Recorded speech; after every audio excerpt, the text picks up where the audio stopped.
Surat Az-Zukhruf ayat 26 sampai 28 yang mempunyai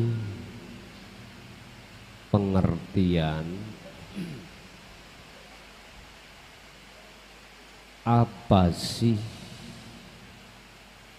harta yang paling mulia di sisi Allah.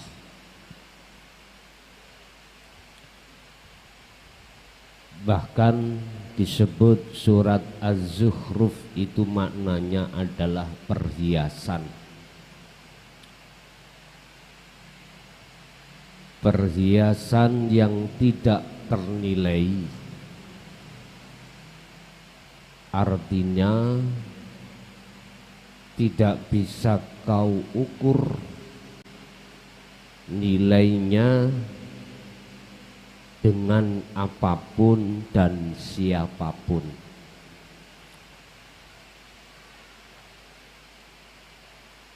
Misalkan kau tukar dengan nyawamu, nggak bisa. Apalagi kau tukar bidadari 7 pun nggak bisa. Dunia dan seisinya menjadi intan yang paling harga,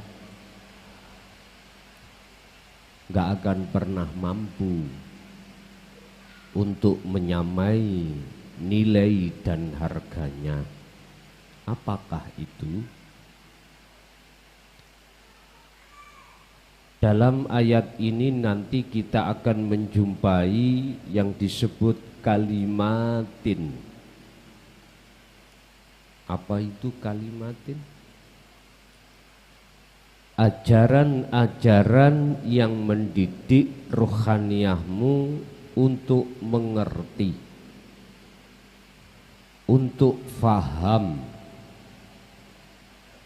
bagaimana caranya untuk mengesahkan Allah.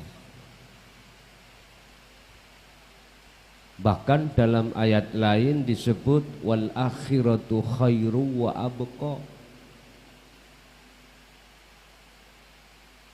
Dikatakan kebaikan, kebagusan yang tidak terukur itu kekal. Kuwi di bojo 7-11 bakale bongko mboten? Bongko. Ngono ae model-model.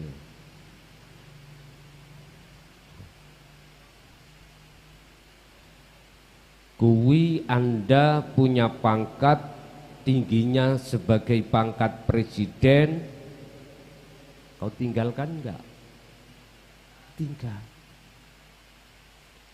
Entah cara kau meninggal dengan cara mati atau masanya habis. Mulai Presiden Soekarno sampai Presiden Jokowi pada akhirnya ditinggalkan.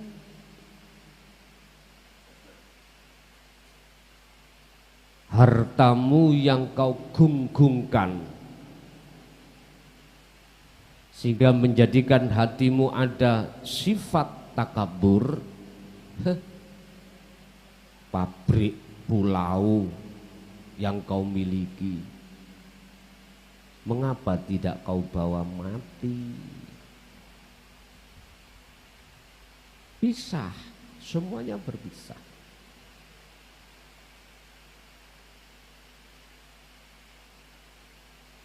Bapak Ibu, bukan perkaranya urusan duniawi juga penting. Bukan perkaranya istri suami gak penting.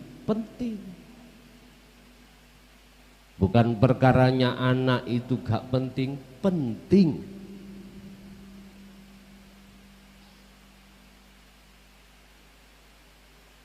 Tapi Anda harus tahu mana yang lebih penting di atas penting itu. Itulah dinut tauhid.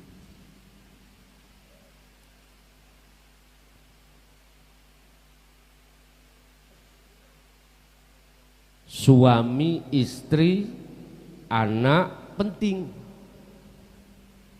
Ilang anake gawe maneh, lha apa bingung. Mboten ngoten Bu. Lah iya. Ilang bojone rabi maneh. Lah nyapa. Dunia jangan bikin kau pusing. Ngapa bro? Urip ya gur pisan wae kok.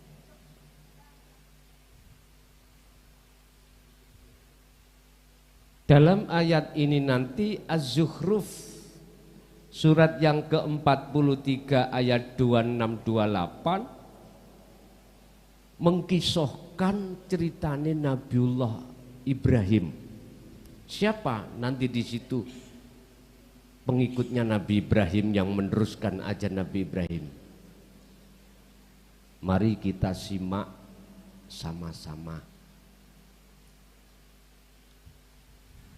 Yang sudah kelihatan jelas adalah baginda Rasulullah Shallallahu Alaihi Wasallam. Nah, siapa penerusnya ini? Bon. A'udzu billahi minasyaitonir rajim. Bismillahirrahmanirrahim. Wa idz qala lan tatkalane dawuh sapa Ibrahimu, Nabi Ibrahim. Nabi Ibrahim itu berkata terhadap siapa? Li abihi, maring bapake Nabi Ibrahim. Bapake Nabi Ibrahim itu tokoh penyembah berhala, Pak. Bahkan dia sebagai pemahat berhala. Bisa dikatakan tangan kanannya raja siapa? Halo, Raja Namrud ya. Oke. Wa qaumihi, dan kaumi Nabi Ibrahim.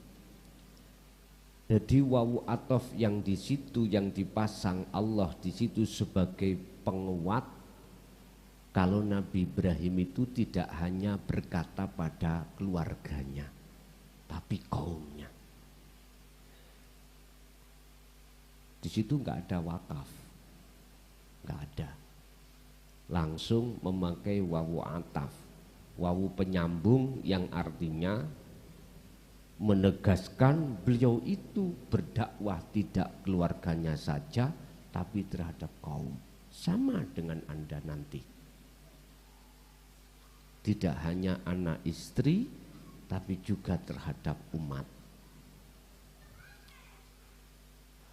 Berkata apa?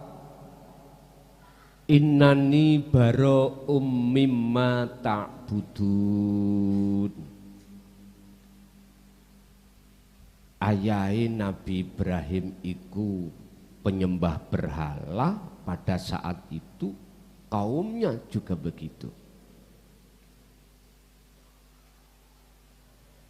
Beliau berkata rupane dawuh innani sak temene ingsun, sesungguhnya saya iku baraun lepas mimma saking apa tak budunan kang podo nyembah sira kabeh ing berhala ing mimma isine adalah berhala.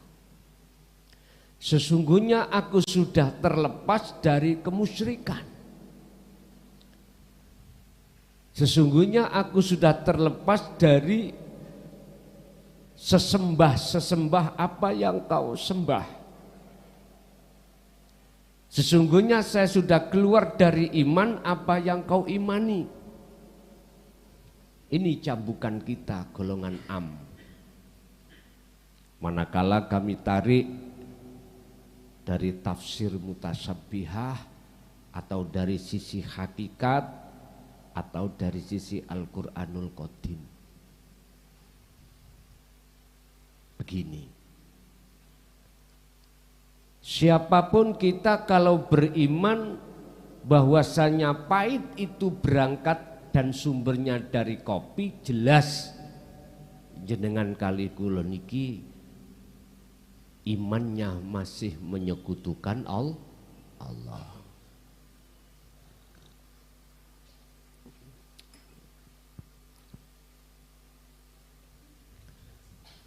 Manis itu keluar dari gula, iman saya seperti itu, berarti saya itu masih menduakan Allah. Mungkin jenengan ingat tentang bab iman, rukun iman di keterangan syariat, nggih. Amantu billahi wa malaikatihi wa kutubihi wa rusulihi, dan seterusnya ada 6. Ini kalau kita lihat dari sisi syariat sah-sah saja. Sebab kalau aku gak minum kopi tidak terasa apa? Syariat itu melihat makhluknya, melihat kulitnya, maklum, sah-sah saja. Tapi jikalau hakikat melihatnya dengan basiroh, isinya, hidupnya, siapa?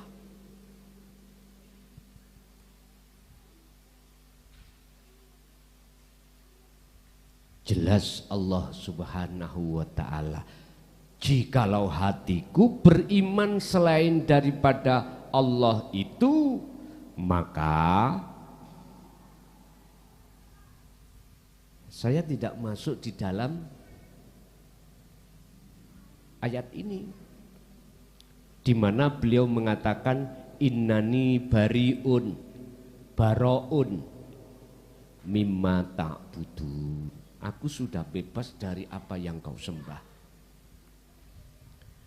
Secara lesan monggo Anda mengatakan aku sing sholat, tapi isi iman di dalam hatimu jangan kembali kepada dirimu makhluk.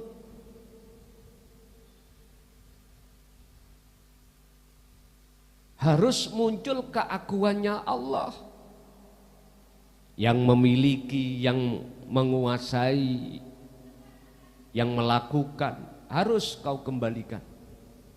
Kau tetapkan semuanya itu yang berperan hanyalah Allah. Kan sudah jelas. Inna sholati wa nusuki wa mahyaya wa mamati lillahi rabbil.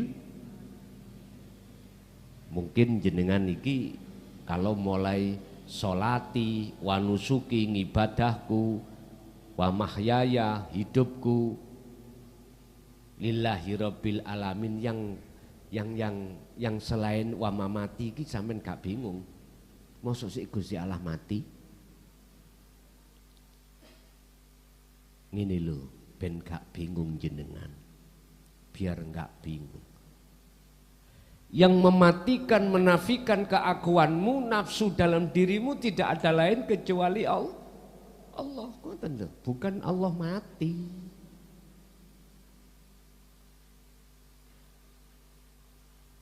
Bapak Ibu jamaah rahimakumullah, ini penegasan Nabi Ibrahim terhadap ayahandanya dan seluruh kaum.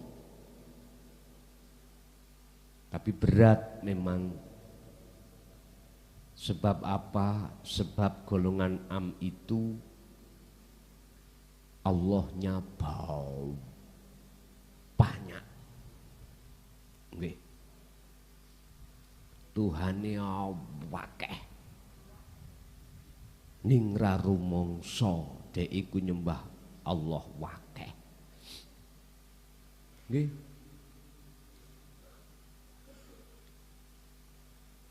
Ini beliau Nabi Ibrahim. Nah, letaknya beliau dikatakan yang sudah tidak menyembah kepada selain Allah. Itu bagaimana? Mungkin kembali kita ke surat Al-An'am ya. Letak beliau tidak dikatakan orang yang menyekutukan Allah, manakala jatuhnya hatimu, ruhaniyahmu itu memandang dan bersaksi terhadap wajah Allah. Itulah yang disebut inni wajhatu wajhiya. Jatuhnya iman hanya pada sesuatu yang tidak bisa disebut. Bahasa umum disebut Tuhan.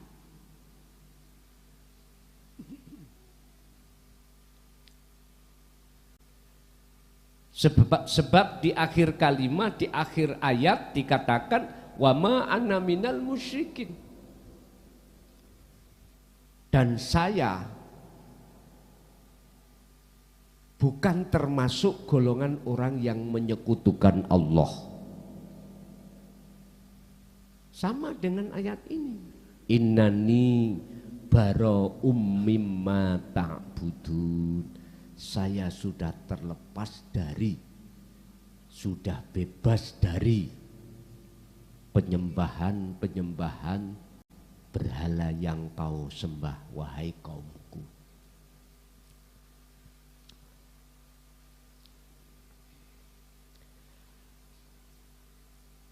Anda bisa mengikuti aku. Anda tidak akan masuk di dalam golongan wong musyrik, orang yang menyekutukan Allah. Anda akan juga bisa terlepas dari iman-iman selain daripada hidup kang sejati, yaitu Allah Subhanahu wa ta'ala, illalladzi, kecuali Anda mengikuti aku. Anda mengikuti aku berarti Anda harus menyembah apa yang kusembah. Bukan Anda memuja, memuji, menyembah aku, Ibrahim, bukan.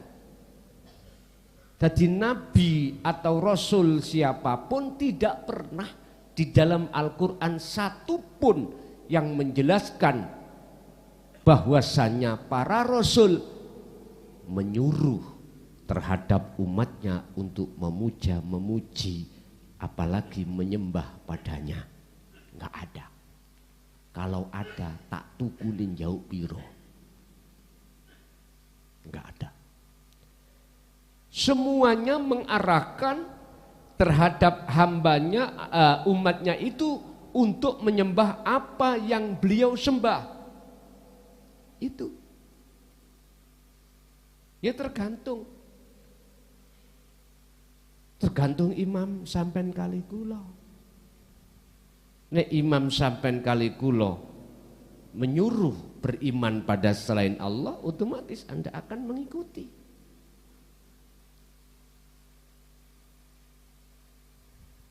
Makanya kalau cari guru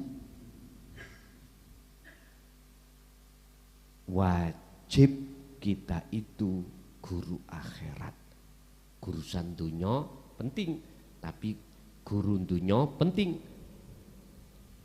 tapi luwih penting guru akhirat.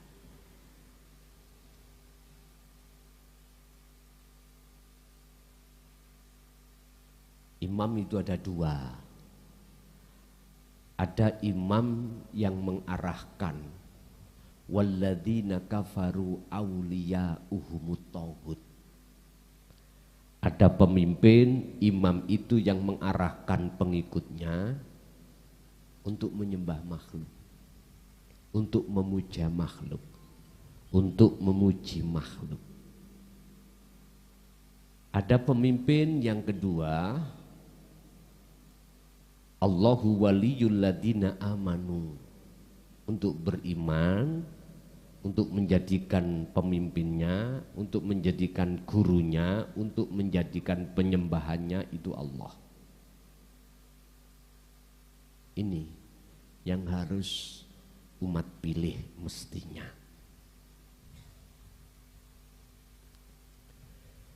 Siapa yang ku sembah? Kata Ibrahim, yaiku fatoroni alladzi yakuidat. Fatoroni kang nyiptakake sapa alladzi ni ing ingsun. Allah itulah yang menciptakanku. Ngene iku.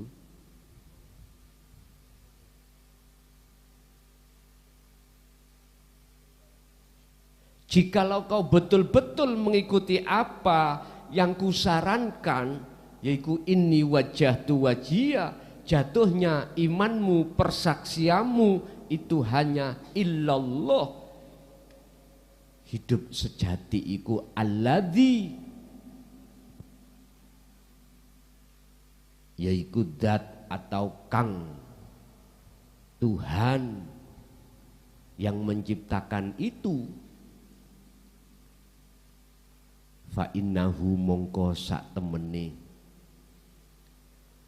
alladzi iku sayah dini, bakal bimbing, bakal paring hidayah, bakal nduduhke sapa Allah ing sira kabeh, ing panjenengan semuanya. Kau tidak akan pernah jatuh pada kemusyrikan kecuali Anda mengikuti apa yang ku sembah. Siapa yang ku sembah? Yaitu alladzi fataroni. Dialah zat hidup, baik yang ada di dalam dan di luar diriku.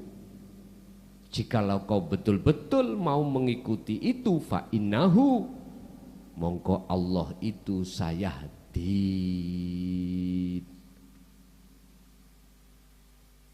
bakal aweh petunjuk. Nang sopo? Di samping kepadaku, ya terhadap dirimu.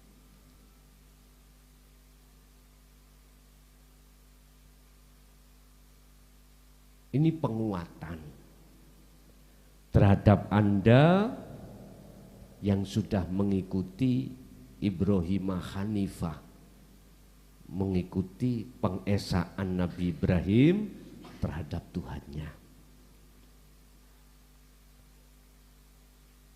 Berarti letak jatuhnya Anda tidak tergolong orang musyrik manakala Anda itu mengikuti Nabi Ibrahim dalam hal beriman, dalam hal menyembah, memuja, memuji, bersaksi. Jikalau kau memang betul-betul seperti itu, sungguh Dia akan memberi petunjuk padaku. Itu terhadap pada jenengan barang. Wa ja'alaha kalimatan niki. Wa ja'alaha lan dadekake sapa Nabi Ibrahim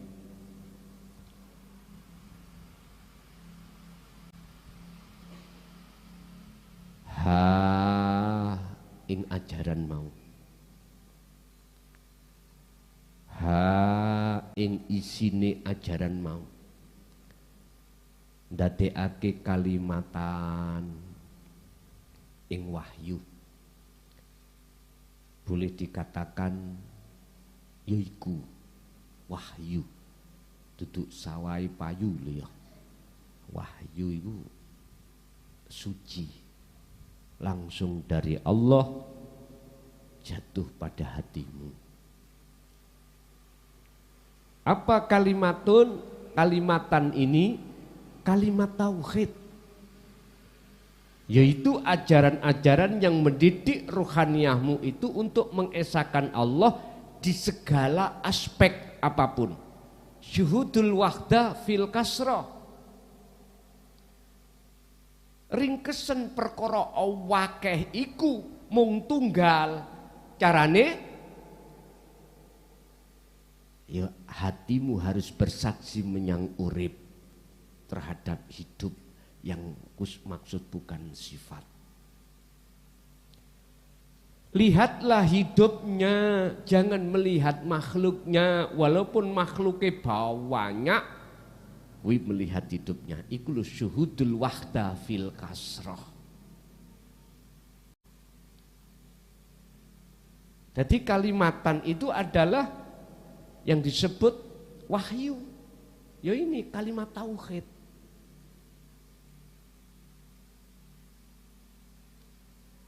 Kalau kita bicara kalimat itu kan masih tulisan, masih ajaran. Nah, yang dimaksud itu adalah isinya. Isi ajaran itu yang harus kita praktekkan. Kembali lagi caranya, asah terus sirul asrarmu. Biar ketemu sejati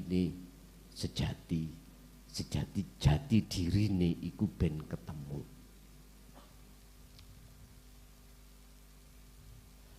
Lah sifate kalimatan bagiatan kekal. Berarti ajaran dinut tauhid itu kekal.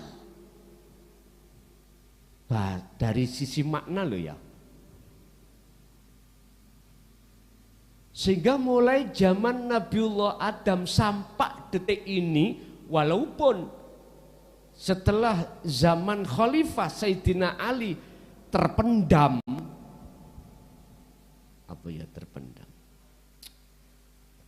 tersembunyi, tertutup, bukan berarti itu tidak kekal. Kekal. Wong iku hidup ya.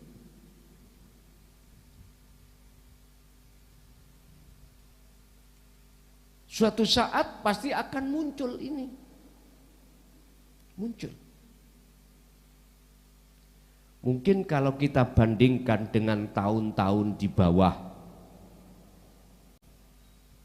2014 dengan di atas 2014, sebetulnya isinya sama. Sistem kurikulumnya yang beda, gitu aja. Endingnya sama, substansinya sama, makhluk syahidnya sama. Cuman kurikulumnya yang tidak sama, sistemnya, cara menyampaikan nggak sama. Karena kondisi. Boleh jadi dulu sistemnya bil isyarah, dengan bahasa isaroh. Sekarang sudah tidak berbahasa isaroh. Arti dari isarohnya. Hal itu semata-mata untuk menyatakan kekekalannya dinut tauhid. Masih dunya iki sak bejat-bejate kaya apa? Pemimpin sak dolime kaya apa? Pasti ini akan muncul. Wong bagiatan nih. Sifati kalimatan adalah bagiatan kekal. Andai kata iki. Sak donya iki ya. Orang itu secara fisik dohire itu semuanya itu zina. Bojomu ya bojoku. Bojoku ya bojomu. Tukar-tukaran misalnya WA, Cak ijol bonjone Cak, misalnya. Loh cocok kah? Oh iya cocok, wis gak ada masalah. Umpama ngono. Ada zaman yang seperti itu. Walaupun ada zaman seperti itu, kalimatan bagiatan ini pasti akan muncul juga. Misalnya pemimpin notoko kaya apa oleh dolim terhadap masyarakatnya, ya, kalimatan bagiatan akan muncul.